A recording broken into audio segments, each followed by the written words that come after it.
Well, good afternoon, everybody. It's time for the Next Homie Focus Group. I'm Chuck Vosberg, along with my lovely wife, Pat. We're your friends in Florida. And today we've got an awesome presentation. I've heard this lady speak before, and it was so interesting. We just had to have her on here for the focus group. So I'm not going to waste any time. Let's welcome Kathi McCarty. She's going to tell us today all about meth houses. Kathy? Good, uh, good afternoon, everybody. Like Chuck said, I'm Kathy McCarty. I'm actually the founder of an organization called Meth Toxins Awareness Alliance. Um, I started it initially back in 2019, specifically to bring awareness and education, advocacy, and ultimately resources for you to help prevent meth toxins in your organization as professionals, as well as specifically also for your clients. It launches from my own personal story. And I was really excited when Pat and Chuck reached out to me after hearing me on a podcast by Lee Brown out of North Carolina. I think she's out of Charlotte, North Carolina, on a podcast called you know, crazy shit that happens in real estate, right? By And the way, you can curse on here, by the way. We're okay, fine with that. I know you're recording it, and my children are all grown, so I don't care if they hear that. You They've you heard. speak your mind. That being said, I really am appreciative. I do teach workshops and classes out here in Colorado, and do presentations, obviously nationally, even globally. This isn't a CE class, but I am accredited in the state of Colorado currently, and I'd love to bring it to other states. Presentations for any civic organizations, professional, or even personal organizations, as well as other real estate organizations. With that, I'm going to share my screen.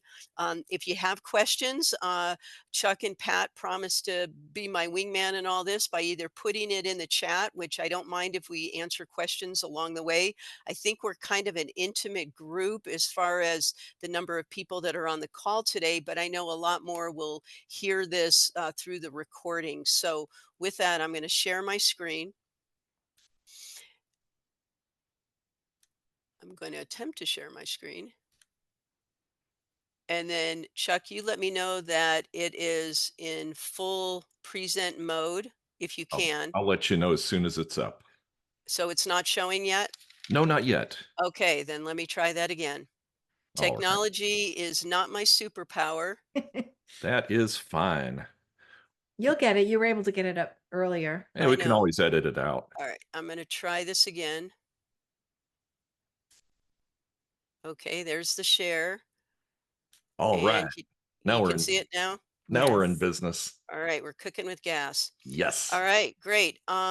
So Meth Toxins Awareness Alliance is the name of the organization. I have some learning objectives for you guys here. And by the end of this brief session, I know you won't go away with all the knowledge of a CE credit, but what I want you to know is that what I have learned through my own experience is that meth does continue to be used at epidemic levels. And I learned this from law enforcement, the criminal justice folks, experts, professionals, social services, and the nonprofit organizations that serve the industries of places like domestic violence, criminal activities, drug rehab, and the health industry, the medical industry, the doctors. I want you to feel a certain call to action here that you look at who you serve in your professional and your civic organizations. Um, Thinking of your clients, sellers as well as buyers, and the affiliates in your industry. And feel free to follow up with me. Chuck and Pat will put a lot of my contact information in the chat. Periodically in there, and I have a website, Meth Toxins Awareness Alliance. There's a YouTube channel with all sorts of content there and conversations, and you begin to believe yourselves more as a trusted advisor on meth contamination and what your role can be for not only you and your loved ones and your communities personally, but also professionally, and to learn things about some of the ethic responsibilities here. The class that I teach is called Impacts of Meth Toxins in Real Estate for Realtors, Affiliates, and Trusted Advisors. Uh, these are the actual modules in the course, but we're only going to cover a little bit of that today. and then there's a guidebook that comes along with it. But we'll if you want some of that, you can always reach out to me. Just know that I have a professional background over 30 years. That's 30, 3 decades in lending and banking. Even at the executive level in parts of my career. And so it was really an aha moment when I realized after I was personally impacted, my home was by meth toxins, that there wasn't even an issue about the residual effects when somebody either manufactures or smokes meth, the usage by smoking. There are other ways you can use meth, but it's when you're smoking it and then when you exhale, the particles leave a residue that can be toxic. So the opinions that I express today are based on my experience. I'm not here to provide you with any formal legal advice or professional advice. I'm not an attorney. I'm not a CPA. I'm not an industrial hygienist. But I just was curious, if you look at these three homes on this next slide here, just think to yourself, or you can even put it in your chat, and Pat or Chuck, maybe you can give me some feedback. Which one of these homes do you think is a meth house? Well, I think it's cutting off the trailers and, Oh, it is dil because dil dil I can. dilapidated houses. Because 'cause isn't that where we usually find meth houses? Right. Is it cutting, is Oh, the no, image cutting I off? was just kinda kidding. Because Oh, gotcha. we Yeah, think that we always think that, meth houses are gonna be trailers and old right, dilapidated things in the bad part of town. Yeah, like you right, say, abandoned Not houses. these. Yeah. right. Isn't that crazy? Did anybody have any feedback in the chat at all? Um, no, not yet, but, Okay, If that's uh okay. anyone wants to speak up, they can too. Well, Since I went ahead and gave them the answer, and the answer is all of them. yes, mm, could be anywhere. And even new construction, I'm just going to give a little brief cliff note on that. It's like, how is it possible that new construction could have meth? And many people think, well, maybe on a construction site, people break in and they mm, squat and they try to live in there. And that could happen, absolutely. But the more common source is really from mostly the individuals that could be working on the property. And I'll give you an example of how it's been given to me by the experts who have been testing and ultimately some of them remediating the properties. You could have a construction worker that has materials in a van, and then they go out to lunch in their vehicle, they listen to music, make a few calls, have their lunch, and if they're a user, whether it's recreational or through more of an addiction, it doesn't matter if they're smoking it, the meth, and they're smoking meth in their vehicle, in their van or whatever, in an enclosed space. That smoke will eventually settle on the materials, and then when they bring the materials into the property and install them, then it could have contamination issues, plus potentially cross contamination. People are touching things, and then they're touching door handles or sinks or any part of new construction, and then it moves around. It may not be at the higher levels than if a worker happened to be doing some work in a property and then smoked in the property, but it could potentially have some level of contamination. So what I learned is that awareness and education are the basic building blocks. They really are the secret sauce to protecting you and your loved ones, your property, and ultimately your investments. I wanted to briefly share my story. And I just want to do a sound check, Chuck and Pat. Am I coming in okay? And the slides are coming in okay? Yes, looking Okay, and great. sounding good. All right, that's great. This is my story, and this is my home. This was my 1956 restored cabin. It was very modest in size, although it's a really nice angle. It was used in a real estate transaction as I was buying it. 1100, just under 1100 square feet, and it sits west of Denver in the foothills in a bedroom community called Evergreen, Colorado. And that's where I lived for 25 years, raising my kids. Uh, and this is the first home that I purchased after becoming a single mom. I purchased it in 2013, and then ultimately, in my daughter was already off to college at that time, so it was a perfect home for my 2 sons and I, who were both teenagers at the time, one in high school and one in middle school, where then I would be an empty nester soon, and then I was eventually gonna keep this home and, live in it till I couldn't live at 7,500 feet anymore, with, elevation, hoping that I could live there forever and then ultimately leave this legacy to my family. The universe had other plans, and I wanted to share a little bit of the background of what happened and how it happened and whatnot. So I'm just going to go back for a second. So I mentioned I bought it in 2013, and then in 2016, early 2016, I was managing a very large branch for a global bank in Denver, and in early 2016, I ultimately had a very serious health event. And I'm here to say that I have nothing but gratitude that I mostly recovered from that event, but I could not go back to the position that I had managing that branch because of the work intensity with computer work and paperwork with respect to my eyes. I do have some permanent issues with my eyes that I deal with. So I was working on my next chapter, and my oldest son, my middle child, had just gone off to college locally in Denver, but he wasn't living at home. He was coming home on weekends and things. And so it was my youngest son and I. And then he was going to be going off to college. And so in 2017, after I had um, navigated through the healing of my health journey, I decided to temporarily rent out the home, and I was going to do it for 1 year when my youngest son then went off to college to offset my medical costs and to work on my next chapter. And that did seem like a very sensible solution to me. I put all the right protections in place with having a tenant there.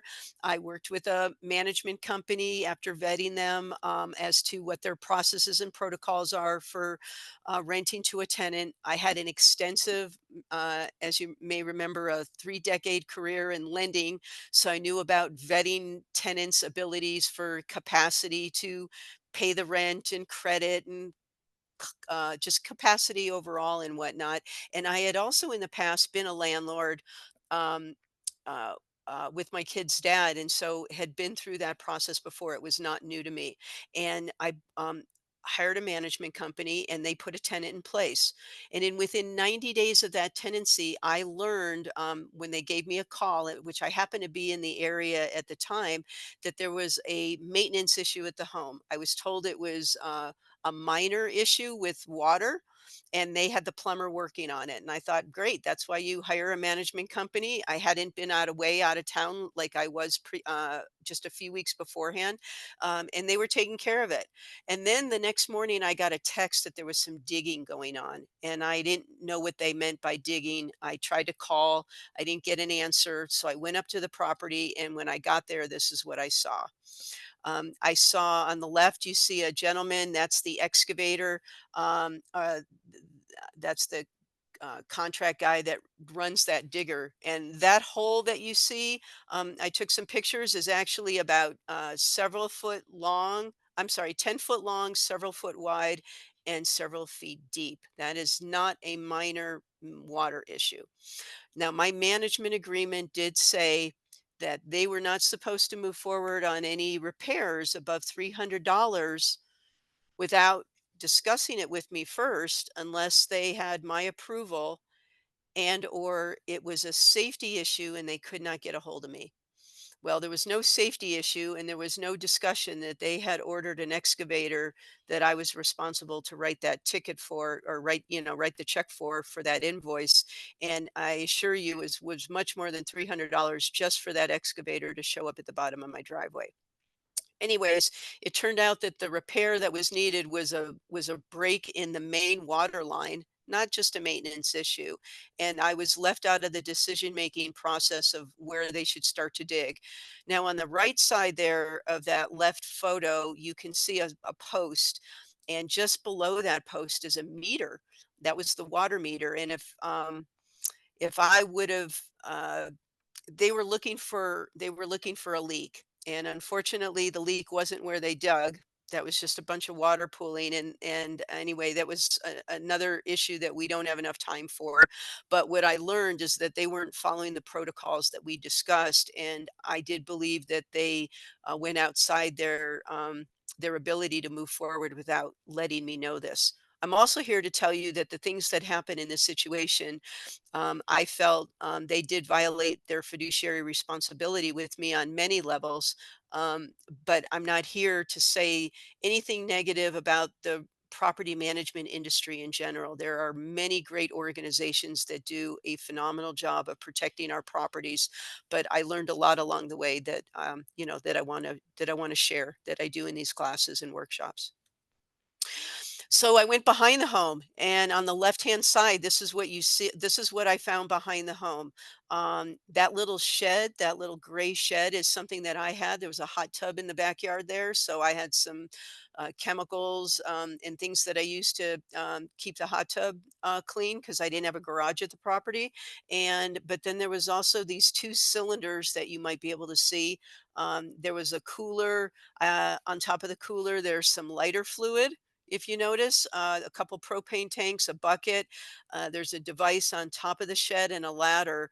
And I didn't know what any of that was. And I don't know, Chuck or Pat, I don't know if you guys have seen anything like this before or had any education where this is recognizable to you at all, Oh, or if anybody else does. But um, this is actually an extraction system for THC. So what you do is, I don't even know how to use it. I'm sure you could YouTube it and find out. But the person there was had a large amount of cannabis at the property, which cannabis is legal in Colorado, but it's not legal to make it in a non compliant site. He was doing very dangerous activities behind the home, and we were, at that time that this picture was taken, we were out of a stage 2 fire ban in a stage 1, but it was still very dangerous, and he had put all my neighbors and the whole community at risk even from this activity. And then the photo on the right is I'm standing right here. You can see where the fencing is, the balcony, the deck area and whatnot. But I'm standing, and I just zoom in a little bit with my cell phone. But this is how close I live to law enforcement. The Evergreen Sheriff Substation shares a parking lot with our library, and so I wasn't way out in the boonies like you see traditionally in maybe Breaking Bad or something like that. This was very close in. This was also inside the home. These pictures inside and the one that I showed you outside. These were actually taken by the property manager the day before, but not shared with me. And the picture on the left is a butane oven with a pressure tank to the left of it. So it's very explosive, and I was told by the drug task force, highly explosive, very dangerous. And this is just the kitchen area. And although he wasn't, when I asked the property manager, when I finally um, got there and I texted her later on about what was behind the property. I said, "Did you see what was there?" And her comment was, "Yes, but we don't know what he's doing is illegal."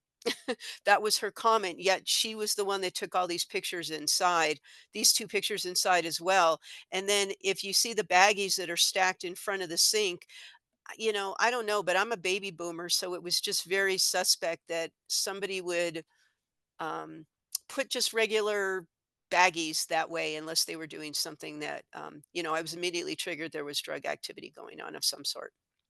What I didn't know is how bad it was. And so this is ultimately after an 8-hour search by the drug task force here in the west side of Denver in the metro area.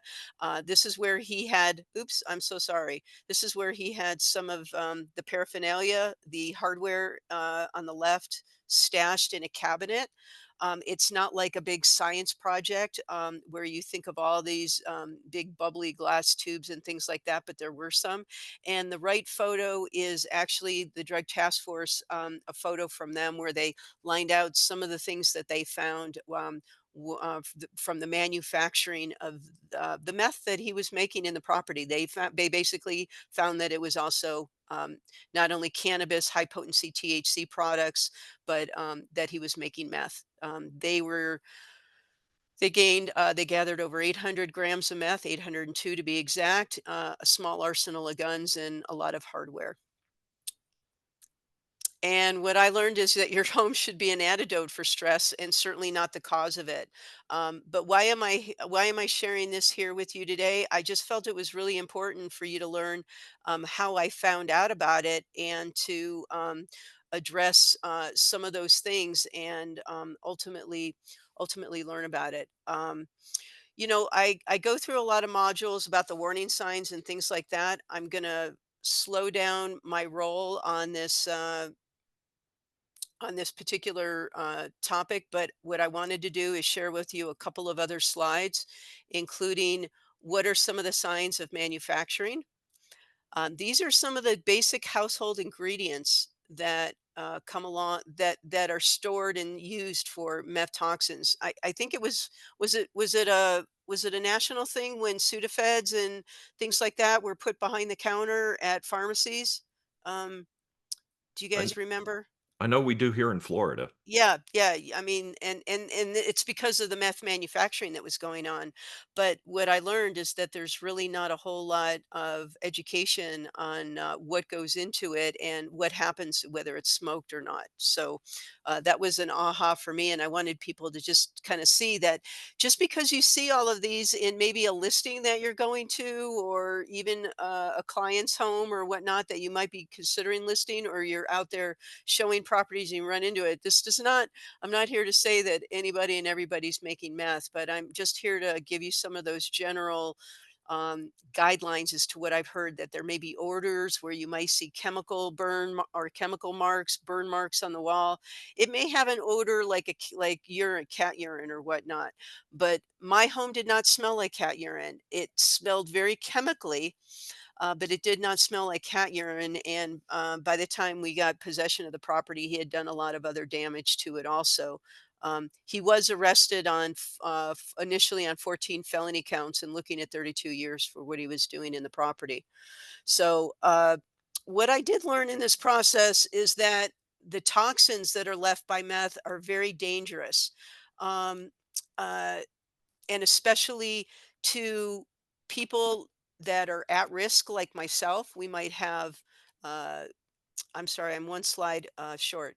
The contamination effects from the residue that's left is very sticky. It has a petroleum base to it. It can be very dangerous for unborn children as well as infants children because of their body mass sizes. Colorado has one of the most robust guidelines for meth toxins, and it's due to looking at the body mass of a child.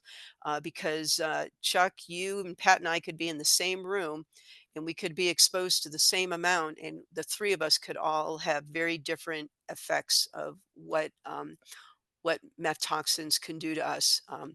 I might not have any effects at all, and I'm health compromised. But somebody like my youngest son who has asthma could end up with issues. It also affects our house pets.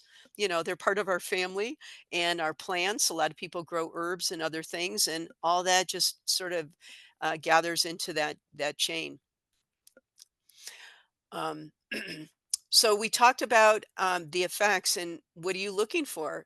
It's hard to know. Some people just feel irritations to the eyes. I'm having significant eye irritation now. We have a fire that just broke out between Estes Park and Loveland, Colorado, in the foothills yesterday, and so there's a lot of things that can cause eye irritation. So it's hard to decipher between smog and some other internal source, but it can affect all sorts of things. It also affects the behavior. It's been shared with me by the experts in law enforcement and the health industry that, especially children, they might be more elevated, they might be aggravated. We can all have trouble concentrating. People can have difficulty breathing and more. So that's here on this slide. And then the next slide has some more issues. It could be even much more severe, flu like. The bottom line is I guess it could even I'm not here to compare it to COVID, but some people got COVID and it was very mild. Other people, very extreme loss of life, which is hugely tragic, or somewhere in between. Ultimately, keep moving here. While I'm looking for the next slide, is there anybody that might have a question Yeah, I or a have one, comment? Kathy. Hmm. So you mentioned, I believe you said 102 grams 800. or 800 800. grams were found. Can you give us, some kind of sense of like, is that a lot? Or, I mean, I assume it's a huge amount, but what would a user typically have? Well, that's a great question. It might be a little bit out of my pay grade in the sense that I understand. yeah, but I appreciate the question as far as averages, but the average user is a recreational user. So I'm going to say the average user may buy a gram or less of meth or any recreational drug. It's kind of known as ice or the poor man's cocaine because it comes out of Mexico now, cheaper, stronger. A lot of things are, have you probably heard, are cut with fentanyl and things like that. Um, but I would have to say typically a gram or less because even the addict may not have a large amount, but maybe going from use to use, or have a small amount and then need to go find some more. And again, there are different ways you can utilize meth. You can snort it, which seemed to be really popular in the 80s and 90s when I moved there in my well I moved there in the 70s in my teenage years, but I only learned about meth kind of from the 80s and 90s in Southern California before I moved to Colorado almost 30 years ago, where meth was either snorted or it was, I guess, smoked. I'd never been around anywhere where I saw that it was smoked, or it was intravenous use. And so it doesn't take a lot is my understanding. So I think a gram would be very recreational to an addiction use that would get somebody through a day, maybe more. But again, it's an And your house educate had over 800. But- So 802. So that's a large amount. yes, he was Wow. arrested, and one of his arrests, he was arrested on originally 14 felony counts. I think two of them were dropped, and the 12 that stuck, three of them were what are considered F1s. They're felony ones. They're the worst ones. And he did after 15 months of trials and things like that. He over 15 months. I guess it was closer to 18 months. He did flee. He did flee before his final criminal trial, and then they eventually picked him up on a traffic stop 18 months later, and so he was rearrested and ultimately within 6 months went through that criminal process again, and he pleaded out on one felony count with manufacturing with the intent to distribute, and he still did get 10 years for that one felony count. And I'm here to say Wow. that they did give him the sentence was going to be between 8 and 12 years. That's what the parameters were in Colorado for this particular criminal charge. But my point being is, I see on TV and in the newspapers, people get less time for killing somebody, even if it's accidental or involuntary manslaughter and things like that. So I'm here to say he got a serious sentence for even just that one charge. Kathy, you also mentioned that you had to go through a process to get him out of your house. And I was curious what that process was Yeah. and how long that took and why you couldn't just drag him out of your house. Right. Like, get out Right. of here. Right, exactly. Well, there's a lot that I learned in this process. Going through the criminal judicial process, and the civil judicial process is not for the faint of heart. And I was going through both at the same time. The civil process is behind me. It does not have the happiest of endings because I was not able to get whole in this process with my equity. I did. Um, I was on track to pay my home off in 10 years. And so I was within single digits of having my home paid off. And now this all happened in October of 2018. And so now here we are coming up on the fall of 2024. I would have been very close. And so I did lose most of my equity and whatnot. That being said, um, my apologies. I just lost my train of thought on your question. Can you please repeat it? Sure. I just was wondering, since you said that, I was wondering, like, I know like evictions take long, but Oh, the when eviction, right, someone is damaging your home, like right. personally, Mhm. what does the law give you a right to do? And that was thank you for that, and I Yeah. apologize, Pat. No, that's okay. I had to evict him. He was out on in 2 days on bail. His bail was only $5,000, and he was tracked to continue to check in with his person, and he was rearrested for not following his bond requirements, and then he was let out 2 days later after he posted 10,000 bail. But I could not get possession right away. He stayed in the home and actually offered me an opportunity to let me out of his lease by paying him a significant amount of money since I had to turn off the water because of the water line break. So my home was considered uninhabitable. So he was using that loophole to for me to give him money to pay him to leave. Of course, I wouldn't do that. So I had to go through the eviction process. I hired an attorney, and it took 30 days to take repossession of my home so then I could get the experts in there to um, evaluate the damage to the water line issue as well as the what I was looking at with meth contamination because I knew nothing about it and I had to just I had 1,000 huge hurdles to climb in the first 100 days on all of that, so it wasn't an easy task. He was very belligerent. It was a very scary time for me because he was out and I couldn't live in the property. I on all of those social media things that you see, you'll see me in a hazmat suit. That's how I had to enter my home. So it was a very scary time, and each state is probably different, Pat, to answer your question. And it looks like we've got people from all over, not just in Florida, and other people may listen to this. So, Yes. as I talk about in all my literature and all my social media posts, please, please seek advice from those experts that are credentialed.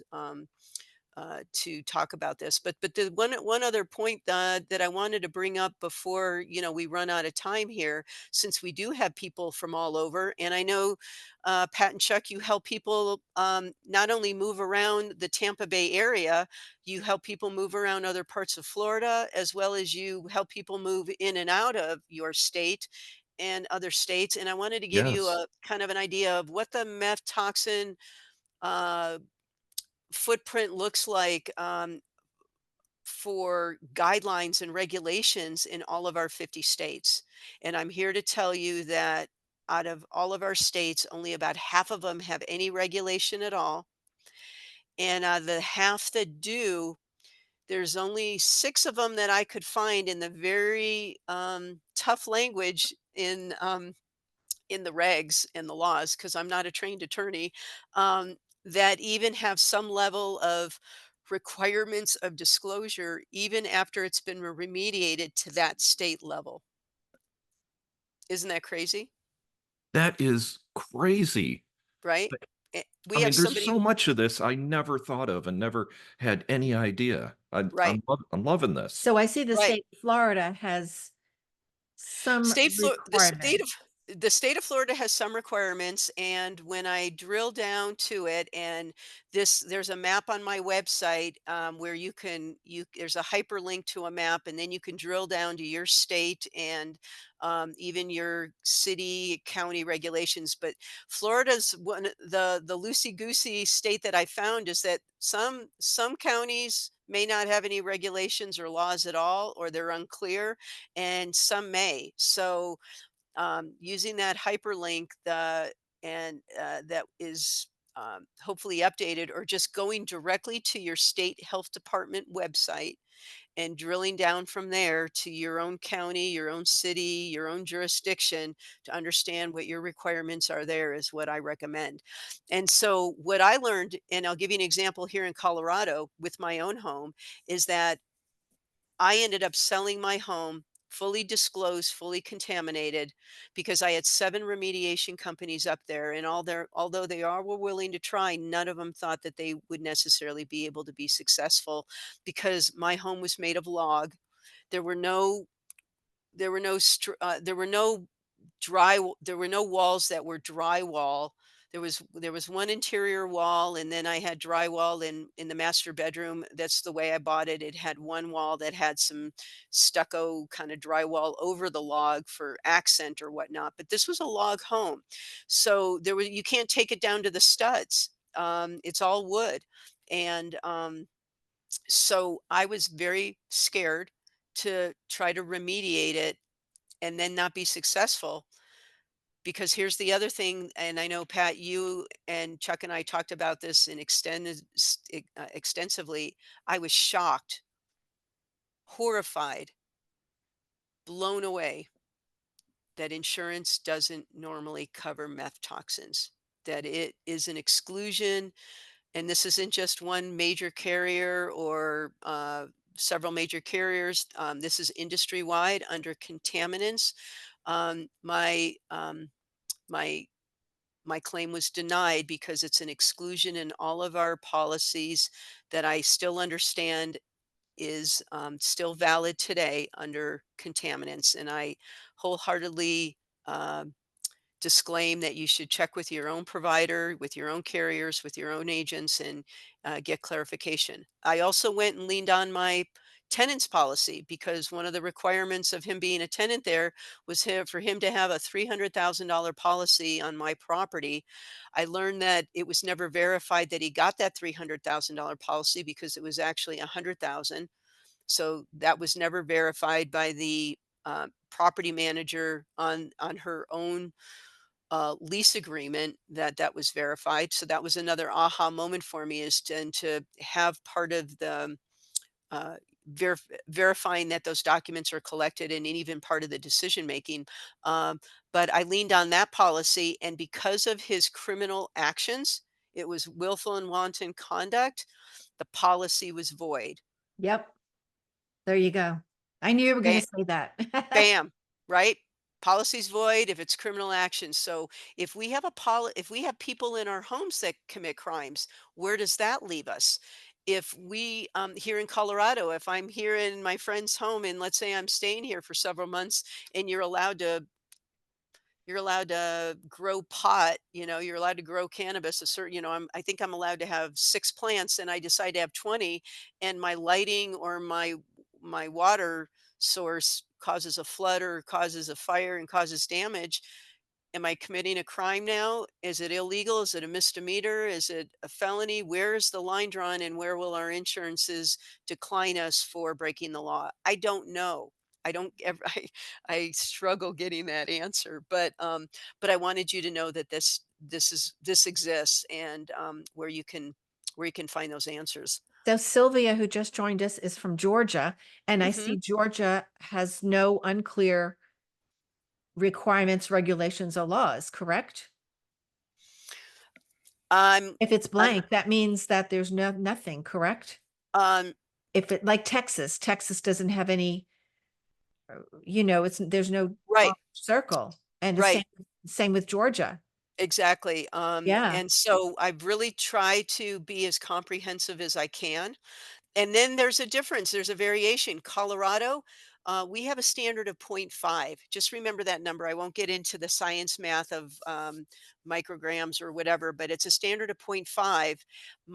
My property, out of 9 of the 11 zones that were tested, and my property tested between 69 and 119.5 with a standard of point 0.5. So we're talking in 90 days. He was only in there in 90 days when I went to the house and we had the water line break. This all happened, if I didn't share this earlier, within only 90 days. And so, but if you go to Colorado, I'm sorry, that was Colorado. If you go to California or Arizona, the standard is 1.5. So their standards, they have a higher tolerance of what they will allow compared to Colorado. So ours are more robust. What I'm learning is there's a variation, there's a discrepancy, and there's not a requirement always to disclose. In the case of my home, I sold it fully disclosed, fully contaminated, uh, on April 4th of 2020, and it eventually was purchased by a couple locally who thought that they would be able to clean it up. They knew they were taking their chances, and then they would hold on to it as a rental. um, and ultimately what ended up happening is they couldn't get it to pass the state standard, but they got it low enough where they were able to do what's called encapsulation.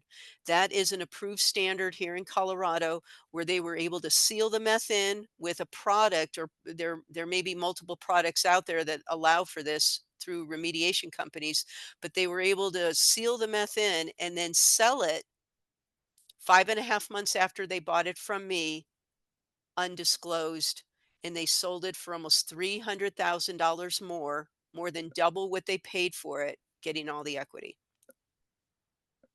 Tragic. Absolutely amazing. And well, do we have any data about with these encapsulation projects about their success rate, how long they last, and I keep that neat. searching for those needles in a haystack, and that's a really Mhm. great question. The other thing that I want to just mention to you is that there's a moral compass here.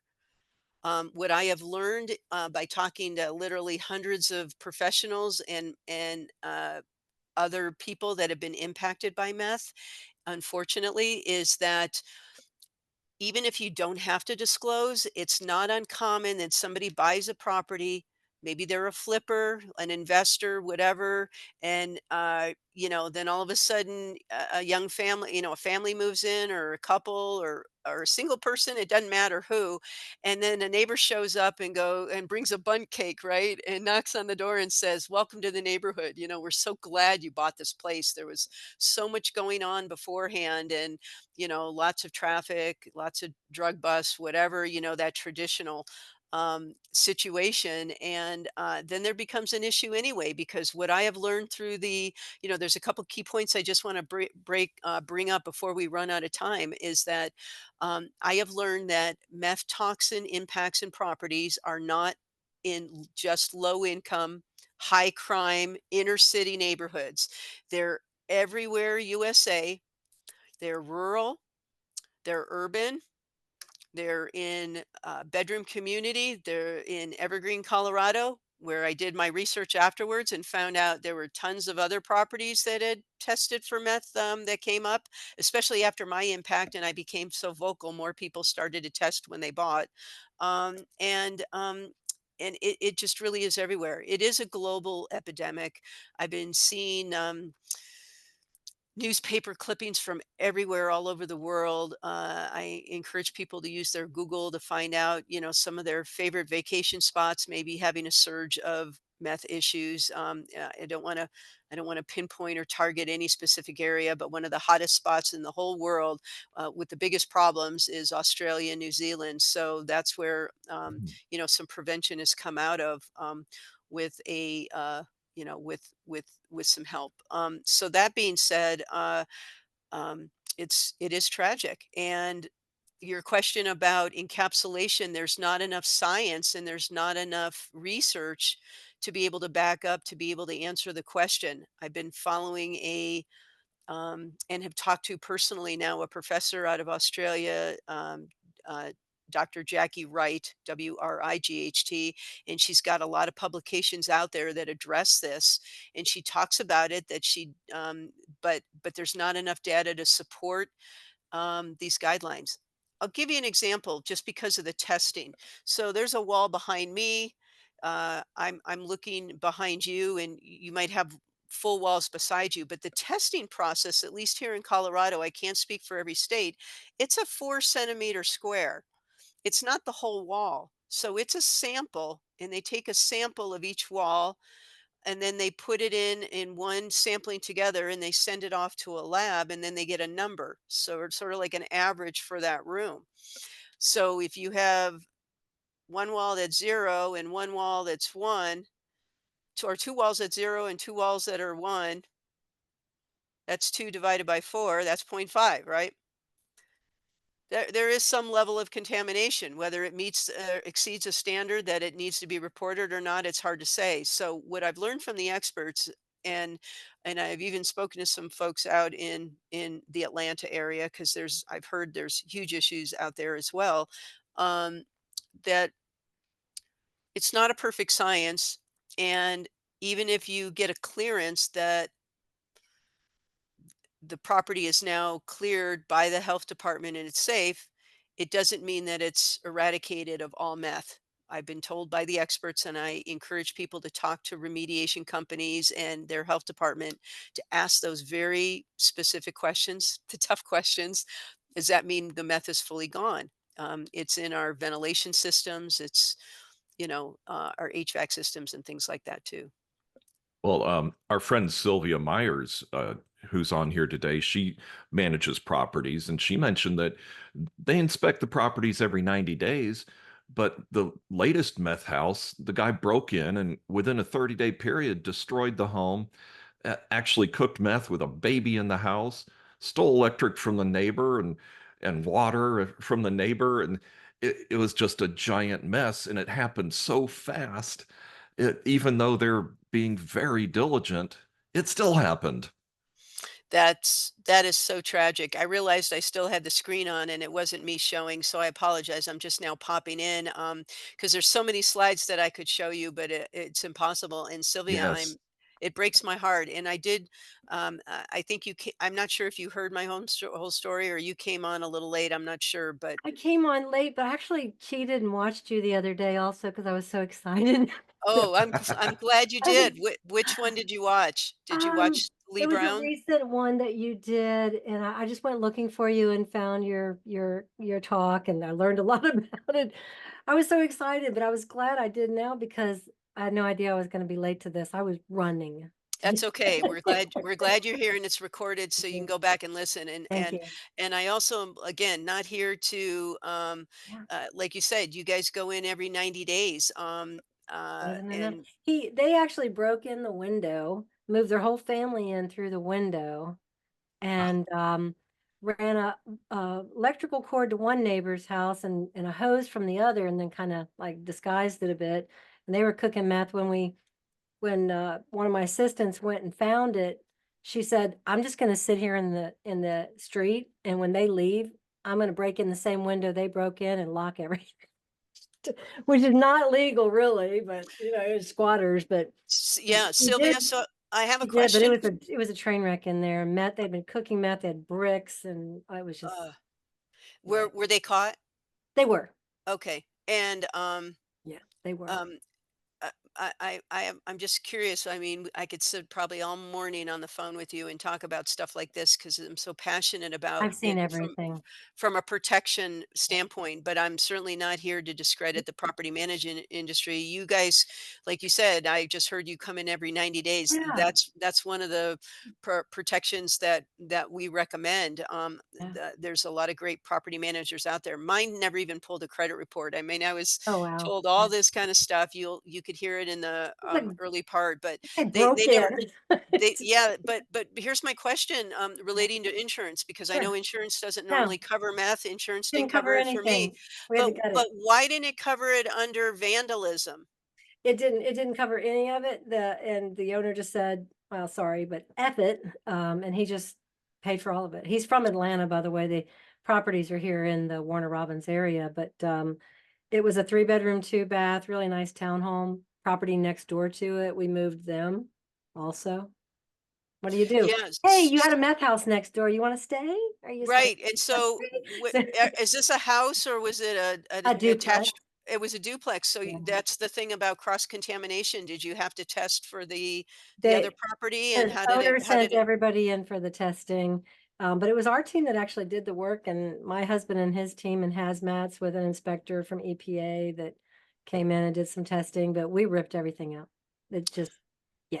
What Wow. a nightmare. Now, I I also want to say for the people who are on here watching, we've got links in the chat, and if you're watching the replay, the links will be in the description so that you can access more information. But go ahead, Kathy. Yeah. Yeah, I would love I'm just baffled that under vandalism, because they could prove that they broke in, why he didn't press harder with his insurance company. I don't know. Jimmy's a good guy. He's fair. He's honest. It could be that he just said, no, I'll just pay for it and be done with it. And Mhm. this isn't his only subdivision, right? He's got multiple properties all over the state and the South, probably some in Florida as well. I just think he just said no, wasn't going to do it. And we had one recently. The tenants broke the pipe in the bathtub, the handle, and water was Mhm. shooting out. And they waited 8 hours to call us and tell us about it. There's 2 inches of water on the floor. And my owners are from Canada. And they said, I said, we need to put this through insurance because this is a disaster area. Mhm. Right. We're gonna have to replace everything like drywall, floor, subfloor. And they didn't even put it through. They said, nope, not worth the increase in the insurance or upsetting the rest of the investors. Let's just do it. So literally our team been ripping. It took 2 dumpsters just to get the stuff out of the house. We just now started ripping up floors and Wow. all the way down the subfloor. But sometimes the owners make that decision based on their experience with their own insurance company as to what's going Mhm. to happen as a repercussion of doing that. Right. And they Right. decide what will it cost to flip it. Yeah, it was probably in the long run not going to be much different after the insurance paid some. So Got it. yeah, Sylvia, I'm Understand. curious. and I know zero about insurance on meth, except that it's almost always notorious or willful, I think you said, Willful and wanting conduct. not covered Mhm. as a rule. Yeah. Sylvia, I'm Mhm. curious how you found out that they were doing meth in the house. So we went over to the house. Laura did. She's one of my agents, but she's also works in property management, cleanup crew, and the house had been empty. We had just evicted the tenant that lived there, and this guy, I guess, knew him. And when that guy moved out, he just jumped through and decided to stay. And it was just time for that one to get flipped. So we usually send Laura and her cleanup crew to get all the junk out, and he'd left food and all kinds of stuff. So she was going over to do that, and she walked in the house and realized that someone had been there. She immediately left and closed the door and drove to the office, and then said, "No, we don't have a tenant living there, Laura. I promise you, there's no one supposed to be there." She goes, "I think they're cooking meth in there." So she, called the police, and they go, "If he lives there, you have to evict him." It was like, "Are you kidding me?" So she drove back over there and they were in the house, and she drove down the road and she said, "As soon as they leave, I'm going to break it." And so I know it's crazy, but that's how we found it. She literally ran into the house, then saw them come back, came back. And when they left again, she crawled in the window, I guess, or whatever, walked in the door and just changed all the locks. And then called the police and said, "We have a vacant home now." Good Um, for her. and they never came back. Obviously they were, but all of the neighbors knew, had met them and thought they were renting. And they told them that they were. And he actually was working for a builder about a half a mile down the road as kind of a grunt. And so we actually got his name and found him, and they arrested him. So, but Wow. typically we would have had to go through the lawsuit, had to be filed. You had to serve him. You had to wait, give him time to answer. Yeah, Wow, that's amazing. he told the police that he lived there. He said, "I live there. It's my house."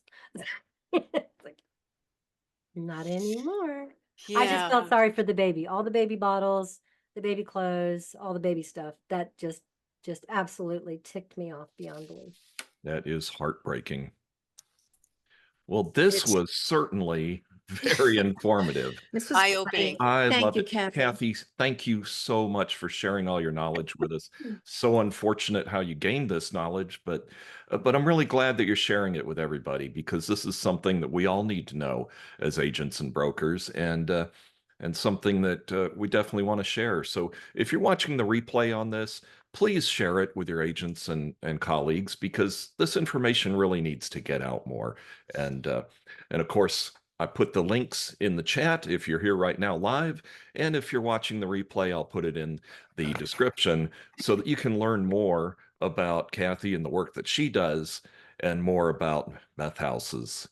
So Uh, thank you so much. well, sure. Chuck and Pat, real quickly, I would just like Yes. to summarize one by saying thank you so much. I am beyond grateful that our paths crossed and that you reached out to have me here today. I put my contact information in the, in there too, as well as you did. There's a couple of really important things that we're doing, and this is all for the purpose of protection for prevention. Because, once you're jammed up in this, as Sylvia said, and I shared it, uh, it's you can't it's impossible to get whole on it, and the emotional toll is staggering, as well as the time intensity.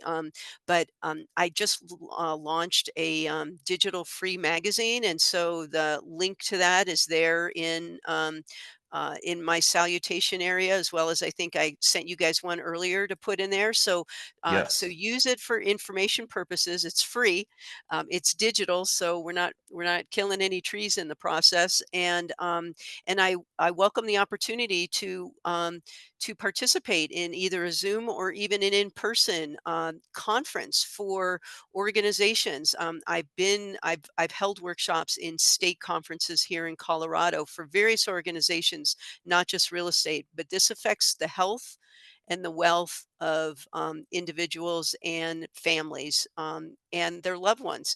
And I just wanted to summarize that I believe that when we lead with integrity, that we not only have a profound impact for today, but that we leave that legacy for generations to come. And I am grateful for the journey that I have been on, because my legacy was supposed to be the cabin to my family, right?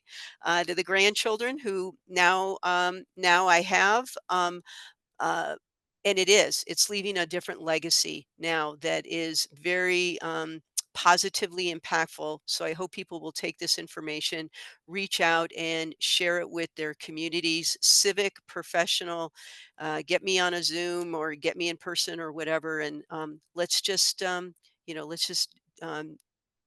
help save individuals is ultimately and Eh, serve our communities. So Thank thank you you. for sharing this. I was That was really really great. thank Oh, you. I can't thank you enough.